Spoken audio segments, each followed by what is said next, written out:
Hello दोस्तों, study based channel पर हम आपका स्वागत करते हैं। आज हम एक नए टॉपिक के साथ आपके सामने आए हैं, जिसका आर्टिकल नंबर 12 से 35 के बीच हम पढ़ेंगे। और जो ये आर्टिकल है, ये मूल अधिकार फंडामेंटल राइट के बारे में दिए गए हैं और ये पार्ट नंबर 3 में दिए गए हैं। तो बढ़ते हैं आगे। मूल अधिकार। सबसे पहले मूल अधिकार क्या होते हैं? मूल अधिकार किसी भी देश के एक मूल कानून अर्थात संविधान द्वारा इसे दिए जाते हैं और यह प्रत्येक नागरिक की मूलभूत आवश्यकता होती है। जो तीसरा जो इम्पोर्टेंट पॉइंट है, मूल अधिकार में परिवर्तन किया जा सकता है, लेकिन जो उसका मूल ढांचा है उसमें कभी चेंजमेंट नहीं किया जाएगा। और जो मूल ढांचे का जो सबसे पहले जो प्रयोग किया गया था, वो केशवानंद स्टेट में एक वाद हुआ था। उसमें मूल ढांचे का जो संकल्पना दी गई थी, सबसे पहले इस्तेमाल किया गया था ये शब्द। उदाहरण के द्वारा हम समझ सकते हैं इसको। सबसे पहले भारत एक धर्मनिरपेक्ष देश है, इसमें कभी कोई परिवर्तन नहीं किया जा सकता। भारत में सभी लोगों को समान मौलिक अधिकार प्राप्त है, चाहे वो किसी भी धर्म का हो। दूसरा, डेमोक्रेटिक रिपब्लिक। भारत एक डेमोक्रेटिक रिपब्लिक है। तीसरा है संविधान की सर्वोच्चता। भारत देश में संविधान सर्वोच्च माना जाता है। चौथा है न्यायिक समीक्षा। न्यायिक समीक्षा प्रत्येक नागरिक, चाहे वो अमीर हो या गरीब हो, प्रत्येक लोगों को समान न्यायिक समीक्षा के दायरे में लाया गया है। पांचवा, संसदीय लोकतंत्र। भारत में प्रत्येक नागरिक को वोट डालने का अधिकार है और उनके द्वारा चुने गए जो प्रतिनिधि हैं वो ही संसद में जाते हैं, जिसे संसदीय लोकतंत्र कहते हैं। शुरुआत में जो भारत में था 7 मूल अधिकार दिए गए थे, लेकिन वर्तमान समय में 6 अधिकार हैं। संपत्ति का अधिकार को 40वें संविधान संशोधन द्वारा 1973 में हटा दिया गया है। राइट ऑफ जो प्रॉपर्टी एक्ट है, ये आर्टिकल नंबर 31 में दिया गया था। 300A ये लीगल राइट माना गया था, लेकिन अब ये नहीं है। जम्मू कश्मीर राज्य में 6 अगस्त 2019 से पहले यह एक संपत्ति का अधिकार जम्मू कश्मीर राज्य में था, लेकिन अब नहीं है, जब से भारत ने जम्मू कश्मीर को एक केंद्र शासित प्रदेश बना दिया है। मौलिक अधिकार। यह भारत में राजनीतिक लोकतंत्र स्थापित करता है। दूसरा, यह राज्य के विरुद्ध है और प्रकृति में नकारात्मक है।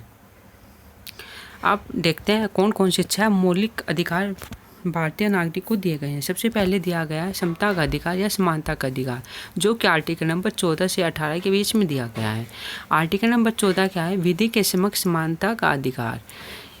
विधि के समक्ष समानता का अधिकार क्या है? इसका अर्थ है प्रत्येक नागरिक को विधि के जो भी कानून बनाए गए हैं उसको समान अधिकार दिए गए हैं, चाहे वो अमीर व्यक्ति हो या कोई गरीब। कानून के समक्ष सभी समान माने गए हैं।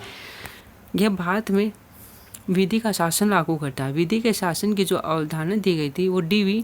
डायसाई ने दी थी, और जो कि ब्रिटेन के थे। ये कई बार एग्जाम में पूछा गया है कि विधि के समक्ष समानता की अवधारणा किसने दी थी, तो D.V. डायसाई ब्रिटेन के थे, इन्होंने दी थी।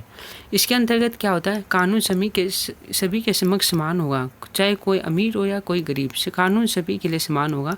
कानून का जो है मनमाना उपयोग नहीं होगा।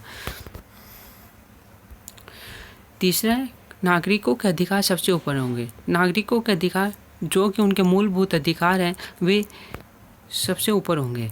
अब आर्टिकल नंबर 15। आर्टिकल नंबर 15 कहता है धर्म, जाति, मूल, वंश, लिंग, जाति के आधार पर किसी भी व्यक्ति के साथ कोई वो नहीं किया जाएगा, बदलाव नहीं किया जाएगा। इसमें अगर चाहे तो राज्य जो सरकार है समाज के जितने भी हमारे कमज़ोर वर्ग हैं उनके लिए विशेष प्रावधान कर सकती है। जैसे कि शिक्षा संस्थानों में आरक्षण दे सकते हैं, ताकि जो निम्न वर्ग के लोग हैं वो शिक्षा प्राप्त करके उच्च वर्ग के जो हैं उनकी बराबरी कर सकें। पंचायती व निकाय जो होते हैं, चुनाव होते हैं, उसमें आरक्षण दे सकती है। आर्टिकल नंबर 16 है लोक नियोजन, सरकारी नौकरी में समान अवसर। इसमें भारत सरकार चाहे तो समाज के जितने भी कमज़ोर वर्ग है SC ST OBC या वुमेन को जो है आरक्षण दे सकते हैं, ताकि यह लोग भी जो हमारे उच्च वर्ग है समाज के उनके बराबर आ सके। जैसे कि आप जानते हैं SC ST में आरक्षण लागू किया गया था 1950 से, ये आरक्षण लागू है। OBC में 1990 से लागू है।